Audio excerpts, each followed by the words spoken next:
अर्जुन की गुरु भक्ति। अर्जुन कुंती का सबसे छोटा पुत्र था। उसके पिता का नाम पांडु था। पांडवों में सबसे अधिक युद्ध कुशल और वीर वही था। महाभारत युद्ध में इस पक्ष का सबसे बड़ा महारथी वही था, जिसने कौरवों के परम वीरों से टक्कर ली और अंत में सबको पराजित कर दिया। इंद्र ने समय समय पर अर्जुन की सहायता की थी। गुरु द्रोणाचार्य ने इसको धनुर्विद्या की शिक्षा दी थी। उस समय पाठशाला में कौरव पांडव सभी मिलकर अस्त्र शस्त्र विद्या सीखते थे। अर्जुन उन सब में तीव्र बुद्धि वाला था। गुरु के बताने पर तत्क्षण ही बात उसकी समझ में बैठ जाती थी और वही उसी समय उसका प्रयोग करके सभी अन्य साथियों को विस्मित कर देता था। कौरवों के विद्वेष का एक कारण यह भी रहा, गुरु द्रोणाचार्य उसको अपने पुत्र अश्वत्थामा से भी अधिक चाहते थे। वह भी सदा गुरु की भक्ति में सन्नद्ध रहता था। इसी गुरु भक्ति के कारण तो वह महाभारत युद्ध प्रारंभ होने से पूर्व युद्ध स्थल पर खड़ा हुआ व्यथित हो उठा था कि गुरु और इस भृत्य समुदाय को मारकर ऐसा कौन सा सुख है जिसकी मैं कामना करूं। लेकिन कृष्ण के उपदेश ने उसके संशय को मिटा दिया। फिर भी चाहे द्रोणाचार्य कौरव पक्ष से लड़ रहे थे, अर्जुन की श्रद्धा उनके प्रति कम नहीं हुई थी। जब भी वह गुरु के सामने आता था, उनको प्रणाम करता था और आशीर्वाद प्राप्त करने की इच्छा करता था। द्रोणाचार्य ने शब्दभेदी बाण चलाना अर्जुन को सिखाया और वह कुछ ही क्षण में उसकी क्रिया सीख गया। उसके द्वारा उसने अनेक स्थलों पर शत्रुओं के कुचक्रों को व्यर्थ कर दिया था। एक बार गुरु द्रोणाचार्य ने इसकी परीक्षा भी ली थी, जब वे अपने शिष्यों के साथ गंगा में नहाने गए तो जल में उतरते ही एक मगरमच्छ ने उनका पैर पकड़ लिया। द्रोणाचार्य ने शिष्यों की परीक्षा लेने हेतु पुकारा, बच्चों, मुझे यहाँ एक ग्राह ने पकड़ लिया है। यह जल के भीतर मुझे खींच ले जा रहा है, आकर मुझे बचाओ। गुरु की पुकार सुनकर सभी छात्र भागकर आए, लेकिन तट पर आकर सभी किंग कर्तव्य में मूड से होकर एक दूसरे की ओर ताकने लगे। अकेला अर्जुन ऐसा था जिसने उसी क्षण धनुष पर बाण चढ़ाकर जल के भीतर मारे और 5 बाण से उस ग्राह को मार डाला। इस तरह की तत्काल बुद्धि अर्जुन में ही थी। परिस्थिति के सामने झुकना तो उसने सीखा ही नहीं था। कैसा भी बड़े से बड़ा संकट आने पर वह चुनौती देकर खड़ा हो जाता था और कभी अपने जीवन तक की चिंता नहीं करता था। जब उसने ग्राह को मारकर गुरु को भीषण संकट से बचा लिया तो गुरु ने प्रसन्न होकर उसे प्रयोग और उपसंहार सहित ब्रह्मशिर अस्त्र चलाना सिखाया। कर्ण भी अर्जुन की तरह वीर और युद्ध विद्या में निपुण था। उसको तो गुरु भी परशुराम जैसे मिले थे, जिन्होंने अपने अपूर्व पराक्रम से पृथ्वी को 21 बार क्षत्रियों से रहित कर दिया था। वह कभी भी अर्जुन के कौशल की परीक्षा नहीं करता था और सदा उसके प्रति एक ईर्ष्या का भाव इसके हृदय में बना रहता था। इसी कारण वह कभी भी पांडव पक्ष में नहीं मिल पाया। उसकी विशेष शत्रुता तो अर्जुन से थी, क्योंकि उसे ही वह अपना प्रतिद्वंदी समझता था। अर्जुन के अपार पराक्रम का परिचय हमें उस समय भी मिलता है जब उसने कर्म क्षेत्र में गंधर्वराज अंगारपूर्ण का सामना किया था। गंधर्वराज महापराक्रमी था और पहले पहले उसने अर्जुन को इस तरह ललकारा था जैसे पर्वताकार देह वाला एक योद्धा एक साधारण व्यक्ति को ललकारता है। लेकिन महाबली अर्जुन ने शीघ्र ही अपने पराक्रम का परिचय दे दिया और कुछ ही क्षणों में अपने युद्ध कौशल से गंधर्वराज को विचलित कर दिया। यहाँ तक कि उसने पराजय स्वीकार करके अर्जुन से मित्रता कर ली और उसे चाक्षुषी विद्या सिखा दी, जिसकी प्राप्ति के लिए 6 महीनों तक उसको कठोर तपस्या करनी पड़ी थी। गंधर्वराज ने पांडवों को गंधर्व जाति से 100 घोड़े देने का वचन दिया था। उसी की श्रेष्ठ सम्मति मानकर पांडवों ने महर्षि धौम्य को अपना पुरोहित बनाया था। धनुर्विद्या में अर्जुन ने जो अद्वितीय कौशल प्राप्त किया था, उसका परिचय हमें द्रौपदी स्वयंवर में समय भी मिलता है। राजा द्रौपदी की पुत्री द्रौपदी का स्वयंवर होने वाला था। देश विदेश से महापराक्रमी क्षत्रिय कुमार राजकुमार का वरण करने की इच्छा से आए हुए थे। उसी समय पांडव वनवास का समय काट रहे थे। उन्हें भी जब स्वयंवर का पता चला तो कौतूहलवश वे भी द्रुपद की नगरी में आ पहुंचे। शर्त यह थी कि जो कोई योद्धा स्तंभ के ऊपर घूमती हुई मछली की आंख को नीचे तेल में उस मछली की परछाई को देखकर विजय देगा, उसे ही द्रौपदी अपने पति के रूप में स्वीकार कर लेगी। स्वयंवर मंडप में उपस्थित सभी योद्धाओं ने अपना अपना कौशल दिखाया, लेकिन कोई भी उस आंख को नहीं वेध पाया। कौरव भी वहां उपस्थित थे। वे भी प्रयत्न करने के पश्चात लज्जित होकर अपने अपने स्थान पर आ बैठे। जब सभा में चारों ओर निराशा व्याप्त हो गई तो कर्ण ने उठकर अपना बाण उस मछली पर आंख के लिए साधा और वह वीर निश्चित ही उसको वेध लेता, लेकिन सूर्यपुत्र होने के नाते उसको क्षत्रिय कन्या के साथ विवाह करने का अधिकार नहीं दिया गया। स्वयं द्रौपदी ने ही उसका सूर्यपुत्र कहकर तिरस्कृत कर दिया था।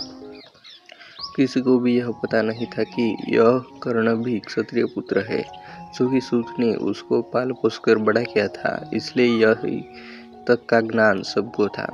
कर्ण अपने मन में घुटकर बैठ गया। तब सबसे अंत में अर्जुन ने अपने धनुष और बाण साधा और नीचे तेल से भरे कहाड़ में मछली की परछाई देखकर उसने उसकी आंख वेध दी। बस चारों ओर बैठे योद्धाओं के हृदय धक से रह गए।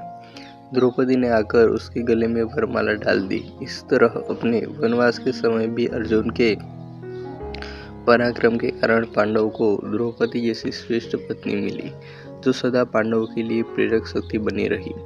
कौरवों और कर्ण के हृदय में उस समय भी कील सी टूट गई थी।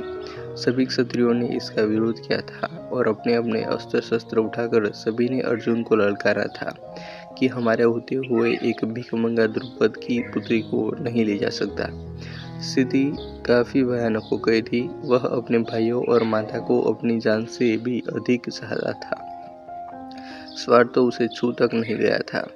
यद्यपि द्रौपदी को उसने अपने पराक्रम के बल पर प्राप्त किया था और सबके भोग का अधिकार उसी को था, लेकिन माता के यह कहने पर कि जो भिक्षा लाए हो उसे सभी मिलकर बांट लो, अर्जुन ने द्रौपदी के ऊपर अन्य भाइयों का अधिकार स्वीकार कर लिया। कुंती ने तो बिना यह जाने कि वह द्रौपदी थी, कोई स्थूल वस्तु नहीं, यह बात कही थी, लेकिन अर्जुन ने अक्सरशः अपनी माता की आज्ञा का पालन किया। वह कभी भी मर्यादा नहीं तोड़ता था और सदा अपने बड़े भाई युधिष्ठिर की आज्ञा मानता था। वनवास में तीर्थ यात्रा करते समय मध्य देश में उसको नागकन्या उडुपी प्राप्त हुई। उसके साथ सहवास करके उसने एक पुत्र उत्पन्न किया था, जिसका नाम बब्रुवाहन था। यह बालक अभिमन्यु की तरह ही पराक्रमी था। अपने पिता अर्जुन को न पहचान कर जब उसने उसी से युद्ध किया था, तब एक बार तो अपने पराक्रम से अर्जुन को भी मूर्छित करके उसे युद्ध स्थल पर पटक दिया था। इसी वनवास काल में ही अर्जुन ने श्री कृष्ण से भेंट हुई। जब वह पश्चिम में प्रभास क्षेत्र में पहुंचे तो श्री कृष्ण भी द्वारका से आए थे। कृष्ण ने उसे द्वारका चलने का निमंत्रण दिया तो वे द्वारका आ गए। नियम का पालन करता हुआ अर्जुन नगर के भीतर नहीं घुसा, बल्कि रेवतक पर्वत पर ही ठहर गया। वही बलराम तथा यादवगण प्रमुख व्यक्ति उनसे मिलने आए। कुछ दिन तक वह वही रहा। इसी बीच में एक उत्सव हुआ जिसमें उसने श्री कृष्ण की बहन सुभद्रा को देखा। उसके रूप और लावण्य को देखकर वह उस पर मोहित हो गया।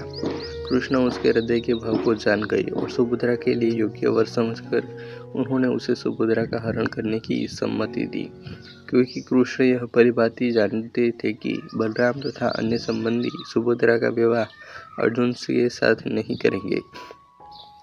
सखा की बात पर विश्वास करके अर्जुन ने सुभद्रा का हरण किया।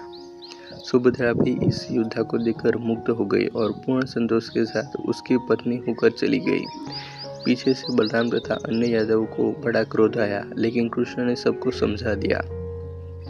बलराम तो युद्ध के लिए उतार हो गए थे, लेकिन कृष्ण के तर्कों के सामने वे भी चुप हो गए और अंत में सभी ने अर्जुन को सुभद्रा के योग्य वर समझकर स्वीकार कर लिया और विधिपूर्वक उन दोनों का विवाह करा दिया। उसी सुभद्रा के गर्भ से वीर बालक अभिमन्यु का जन्म हुआ, जिसने चक्रव्यूह में अपने पराक्रम से शत्रुओं को चकित कर दिया और जो अंत में अपने पिता का यश बढ़ाकर वीर गति को प्राप्त हुआ था। अर्जुन महान विजेता था। उसने अनेक राजाओं को जीतकर इतना धन वसूल कर लिया था कि उससे पांडवों ने बड़ी धूमधाम के साथ राजसूय यज्ञ किया। उस यज्ञ में सभी प्रमुख योद्धाओं और आचार्यगण उपस्थित थे। श्री कृष्ण को उस यज्ञ में सबसे अधिक सम्मानीय महापुरुष माना गया था। राजसूय यज्ञ का यह मंडप और समय पांडवों के ऐश्वर्य और समृद्धि का समय था। लेकिन बाद में युधिष्ठिर के जुए में हारने के पश्चात इनके जीवन का संकट काल उपस्थित हो गया। अर्जुन अपने ज्येष्ठ भ्राता का इतना सम्मान करते थे कि अपने सब कुछ हार जाने के पश्चात जब युधिष्ठिर ने अपने भाइयों और पत्नी को दांव पर लगा दिया, तब भी अर्जुन ने इसका विरोध नहीं किया। यहाँ तक कि दुशासन ने जब बड़ी सभा में द्रौपदी को निर्वस्त्र करने का साहस किया, उस समय भीमसेन भी विचलित हो उठा था। लेकिन अर्जुन अपने अग्रज की ओर देखकर चुपचाप बैठा था। वह धीर और बुद्धि था, कभी उतावला होकर कोई कार्य नहीं करता था। उस समय युधिष्ठिर ने वचन का सम्मान करके वह चुप रहा था, लेकिन मौका आने पर एक एक महारथी से द्रौपदी के अपमान का बदला लिया। वह दूरदर्शी भी था। आगे क्या करना है इसके लिए पहले से ही योजना बनाना वह आरंभ कर देता था। वनवास के समय में उसे यह आशंका हो गई थी कि कौरवों का हृदय मेला है, वे वनवास के पश्चात भी राज्य का थोड़ा भी हिस्सा नहीं देंगे। युद्ध के द्वारा ही उनसे अपना अधिकार प्राप्त किया जा सकेगा। यह दृढ़ संकल्प लेकर उसने अपनी सामर्थ्य बढ़ाने के लिए प्रयत्न किया। धर्मराज से उसने वह जगत प्रकाशक विद्या सीखी जो उन्होंने व्यास से प्राप्त की थी। इसके पश्चात दिव्य अस्त्रों की प्राप्ति के लिए वह तपस्या करने चल दिया। हिमालय और गंधमादन पर्वत को लांघकर वह कैलाश पर्वत पर आया। वहाँ एक वराह के ऊपर उसका एक किरात से झगड़ा हो गया। दोनों मरे हुए वराह को अपना बदलाते थे। अंत में युद्ध हुआ। किरात ने अपनी कला से अर्जुन का सारा पराक्रम हर लिया। इस तरह अपने को निर्बल पाकर अर्जुन को आश्चर्य होने लगा और फिर एक क्षण में ही किरात की अलौकिक शक्ति का अनुमान लगाकर उसने उसको प्रणाम किया और उसे प्रसन्न करके उसने पाशुपतास्त्र प्राप्त किया। वह किरात और कोई नहीं, स्वयं वेश बदले हुए भगवान शिव थे। इस प्रकार उन्होंने अर्जुन के बल की परीक्षा ली थी। इससे यह पूरी तरह स्पष्ट होता है कि अर्जुन परिस्थिति को ठीक तरह पहचान कर उससे लाभ उठाने वाला बुद्धिमान योद्धा था। वह ऐसा मूर्ख क्षत्रिय नहीं था जो अपने पराक्रम का सही अनुमान न लगाकर व्यर्थ का दंभ भरा करते हैं। पाशुपात अस्त्र प्राप्त करके वह आगे बढ़ा तो उसे इंद्र का सारथी मातली रथ के लिए हुए मिला। गंगा में स्नान करके वह रथ पर बैठ गया और अमरावती पहुंच गया। वहां इंद्र ने उसका बड़ा स्वागत किया। यहाँ उसने अनेक दिव्यास्त्रों की संचालन क्रिया सीखी। उसी समय चित्रसेन गंधर्व उसका मित्र हो गया, जिसे उसने नाचना गाना आदि सिखाया, जो मत्स्य नरेश विराट के यहाँ काम आया। देवसभा में उर्वशी नाम की महासुंदरी अप्सरा आया करती थी, जिसको अर्जुन वंश माता के रूप में देखा करता था। उर्वशी अपना कामुक रूप लेकर उनके पास पहुंची और सहवास के लिए इच्छा प्रकट करने लगी। अर्जुन के तेजस्वी रूप को देखकर वह काम से पीड़ित हो रही थी। उसने अर्जुन को अपने साथ रमण करने की इच्छा जताई। यह सुनकर अर्जुन ने चौंक कर कहा, उर्वशी आप तो हमारी वंश माता है, फिर मैं ऐसा पाप कार्य कैसे कर सकता हूँ? मैं तो आपको पूज्य मानकर आपका सम्मान करता हूँ। जब उर्वशी ने कई बार कहने पर भी अर्जुन तैयार नहीं हुआ तो उसने क्रुद्ध होकर उसे नपुंसक हो जाने का शाप दिया। उसके लिए निश्चित अवधि थी। आगे चलकर यह शाप भी अर्जुन को सहायक बना और अज्ञातवास के समय इसी के कारण विराट के यहाँ उनका रहना संभव हुआ। वृहणलला बनकर उत्तरा को नाचना गाना सिखाता रहा और इस तरह अपना वह सारा समय काटता रहा। अर्जुन स्वार्थी और संकुचित मनोवृत्ति का मनुष्य नहीं था। उसका हृदय उदार और क्षमाशील था। यद्यपि कौरवों ने उसका और उसके भाइयों का अनिष्ट कर दिया था और उसकी पत्नी का अपमान किया था, लेकिन भाई के नाते फिर भी अर्जुन ने एक बार गंधर्वराज चित्रसेन से युद्ध करके दुर्योधन आदि को छुड़ाया। चित्रसेन उसका मित्र था, लेकिन एक बार उसने भाइयों के पीछे इस मित्रता की भी चिंता नहीं की। दुर्योधन फिर भी कठोर और ईर्ष्यालु बना रहा, लेकिन अर्जुन को इसका विशेष खेद नहीं हुआ, क्योंकि वह तो कर्तव्य की श्रेष्ठता में विश्वास करने वाला व्यक्ति था। कर्तव्य से प्रेरित होकर कठिन से कठिन कार्य करने की कार्यक्षमता उसमें थी। इसी प्रकार कर्तव्य परायणता का परिचय उसने उस समय दिया था जब वह अज्ञातवास के समय राजा विराट के यहाँ ठहरा हुआ था और कौरवों ने विराट के ऊपर आक्रमण कर दिया था। झूठा दम भरने वाला उत्तर उस समय अर्जुन को सारथी बनाकर युद्ध के लिए ले गया, लेकिन वह कौरवों को सैन्य शक्ति देकर डटकर भागने लगा। तब अर्जुन ने उसे रोककर कौरवों का स्वयं सामना किया और उन्हें परास्त किया। राजा विराट के प्रति अपने कर्तव्य का वह इसी तरह पालन कर सकता था, इसलिए अपने भाइयों का भी उसने सामना किया था। इससे स्पष्ट हो जाता है कि अर्जुन को किसी व्यक्ति विशेष से लगाव नहीं था, बल्कि कर्तव्य, न्याय और सत्य की भावना ही उसके जीवन के लिए प्रेरक शक्तियाँ थी। फिर अभिमान तो उसको छू तक नहीं गया था। बड़े से बड़ा कार्य करके वह अपने पराक्रम की डींग नहीं मारता था। दूसरों को प्रशंसा करते हुए सुनकर भी वह कुछ नहीं बोलता था। अर्जुन नम्र और विनयशील भी था। वह श्री कृष्ण के पूछे बिना कोई कार्य नहीं करता था और उन्हें अपना सच्चा सखा मानता था। कृष्ण ही उसकी विजय के आधार थे। यदि उसे कोई सारथी नहीं मिलता तो शायद वह कौरवों की उस विशाल सेना को नहीं जीत पाता, जिसमें भीष्म, द्रोण, कर्ण जैसे महारथी युद्ध कर रहे थे। कृष्ण की नीति निपुणता से ही उसने भीष्म पितामह को धराशायी किया। उन्हीं की चाल से गुरुद्रोणाचार्य को उसने पराजित किया और उन्हीं की सुग्न सूझ के बल पर कर्ण जैसे योद्धा को मार गिराया। इन तीन पराक्रमी सेनापतियों से टक्कर लेना मामूली काम नहीं था, लेकिन अर्जुन से अपनी सामर्थ्य और शक्ति के बल पर इनका सामना किया और इन सबको धराशायी करके विजय का शंख बजाया। कृष्ण ने अनेक बार उसके जीवन की भी रक्षा की थी। पहले तो भीष्म जैसे पराक्रमी से ही उसका बचना कठिन था, फिर कर्ण तो उसे जीवित कभी नहीं छोड़ता। जब उसने सर्प के विष में बुझा बाण उसकी ओर लक्ष्य करके मारा था और यह घोषणा की थी कि अर्जुन मारा गया, तब श्री कृष्ण ने घोड़ों को बिठाकर रथ को नीचा किया था, जिससे वह भयानक बाण अर्जुन का मुकुट काटकर ही निकल गया था, नहीं तो उसी दिन उसके जीवन का अंत था। इस तरह अनेक स्थलों पर हम अर्जुन के जीवन में कृष्ण की महत्ता पाते हैं। कृष्ण के उपदेशों से फल स्वरूप ही वह निष्काम कर्मयोगी हो गया था। कर्तव्य क्या कि सुख और दुख एक ही जैसे ही उसको दिखाई पड़ते थे। इसी उपदेश की शक्ति से वह पूरे महाभारत युद्ध में कभी विचलित नहीं हुआ। हम पहले ही देख चुके हैं कि स्वार्थ तो उसके हृदय में कभी अधिकार नहीं जमा सका था। इंद्र ने उससे इंद्रपुरी में रहकर ऐश्वर्य भोगने के लिए कहा था, लेकिन अपने सुख के लिए उसने भाइयों का तिरस्कार नहीं किया। वास्तव में वह पूरा साधक था। एक बार जिसकी भी दृढ़ कल्पना उसके हृदय में कर लेता था, फिर कोई भी शक्ति उसे उस मार्ग से हटा नहीं पाती थी। उसको अपने मन पर अधिकार था और जब कभी किसी प्रकार का संशय उठता भी था तो कृष्ण उसको दूर करने के लिए उसके पास रहते थे। उसके किसी के साथ प्रणय संबंध जोड़ने में भी एक प्रकार का गौरव रहता था। छिपकर प्रेम करना तो उसे आता ही नहीं था। राज परिवार का व्यक्ति होते हुए भी वह कूटनीति नहीं जानता था। वह तो सीधा साधा योद्धा था। एक निर्देशक की आवश्यकता रहती थी और वह निर्देशक कृष्ण थे। यदि वे न होते तो गीता का उपदेश सुनने के पश्चात भी हो सकता था अर्जुन स्वजनों की मृत्यु देखकर विचलित होकर युद्धभूमि से चला जाता, लेकिन कृष्ण के सदा उसको उचित मार्ग पर लगाए रखा।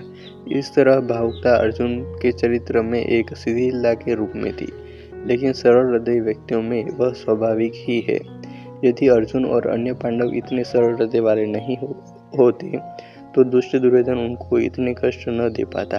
वे तो सदा सत्य, न्याय और मर्यादा की रक्षा करना ही अपने जीवन का चरम उद्देश्य समझते थे और राजनीति में इन्हीं वस्तुओं की विशेष आवश्यकता नहीं होती। उसे तो आवश्यकता पड़ने पर कुटिलता का भी आश्रय लेना पड़ता है। महाभारत में राजा के धर्म के विषय में विस्तृत विवेचन है। उसमें राजा की नीति का वर्णन किया गया है और बताया गया है कि भेद नीति से राजा को अपने शत्रुओं का दमन करना चाहिए। सरलता और सच्चाई का आश्रय लेने से शत्रु को भी वश में नहीं आ सकता। यही पांडव की कमजोरी थी, लेकिन कृष्ण जैसे कूटनीतिज्ञ उनके साथ थे, इसलिए अंत में विजय उनकी हुई। इस सरलता का एक उदाहरण यह है कि अर्जुन के पुत्र का वध कौरवों ने कर दिया था और उस पर दुखी होकर उसने जयद्रथ को मारा था। लेकिन अगर वह चाहता तो उसके दिव्य अस्त्र के बल से सभी शत्रुओं का विनाश कर सकता था, लेकिन उसने ऐसा नहीं किया। दूसरी तरफ अश्वत्थामा को देखो कि कितने दिनों तक उसके हृदय में प्रतिशोध पलता रहा और अंत में उसने द्रौपदी के 5 पुत्रों की हत्या करके ही चैन लिया। यहाँ तक कि पांडवों को पूरी तरह नष्ट करने के लिए उसने ब्रह्मास्त्र का प्रयोग भी किया था। ऐसा निर्दयतापूर्ण कार्य अर्जुन कभी नहीं कर सकता था। उसने अपनी प्रतिशोध की आग को शांत करने के लिए निहत्थे बालकों पर कभी हाथ नहीं उठाया। वह तो योद्धाओं को ललकारना जानता था और उन्हीं को पराजित करने में सच्चा गौरव मानता था। इस तरह कहीं भी देखे अर्जुन ने कूटनीति का कभी आश्रय नहीं लिया। इसके अलावा क्षमा भी उसके स्वभाव का विशेष गुण था। यह गुण तो युधिष्ठिर में विशेष रूप से था। अपने पुत्रों के हत्यारे अश्वत्थामा को भी उस महान युधिष्ठिर ने क्षमा कर दिया। कौरव पक्ष में इसी योद्धा के अंदर यह गुण नहीं था। युधिष्ठिर के संस्कार अर्जुन पर भी पड़े। वह भी क्षमाशील था, इसके साथ ही वह विवेकपूर्ण भी था। अपनी भूल पर पश्चाताप करने का साहस उसमें था। अग्रज की आज्ञा मानकर पालन करना ही उसके जीवन का सुख था। संतोष तो कभी उसके अनुभव ही नहीं किया था और न कभी यह कामना की थी कि मुझे अपने भाइयों से अधिक मान प्रतिष्ठा मिले। वैसे अर्जुन वेद वेदांग पढ़ा हुआ था। कभी कभी लोग कर्ण का अन्यायपूर्ण वध करने में अर्जुन को दोषी ठहराते हैं, लेकिन स्पष्ट बात यह है कि यह सारा इशारा तो श्री कृष्ण का था। यदि कृष्ण आदेश नहीं देते तो अर्जुन कभी कर्ण को रथ का पहिया निकालने समय नहीं मारता। चाहे वह परास्त हो जाता, लेकिन कर्ण के सामने आकर युद्ध करता। कृष्ण ने परिस्थिति को देखकर ठीक ही किया था। इसके अलावा कर्ण को मारना और किसी तरह से संभव नहीं था।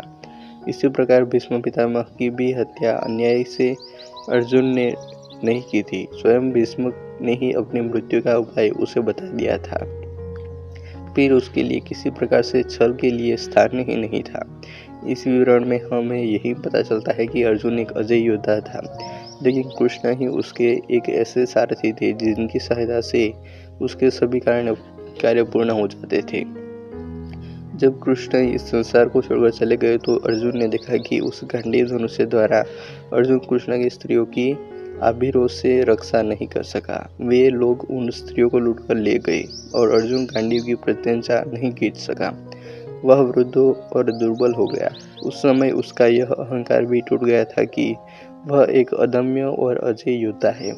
वह उसी निर्जन वन में अपनी साथी और गुरु कृष्ण की याद में विलाप करने लगा।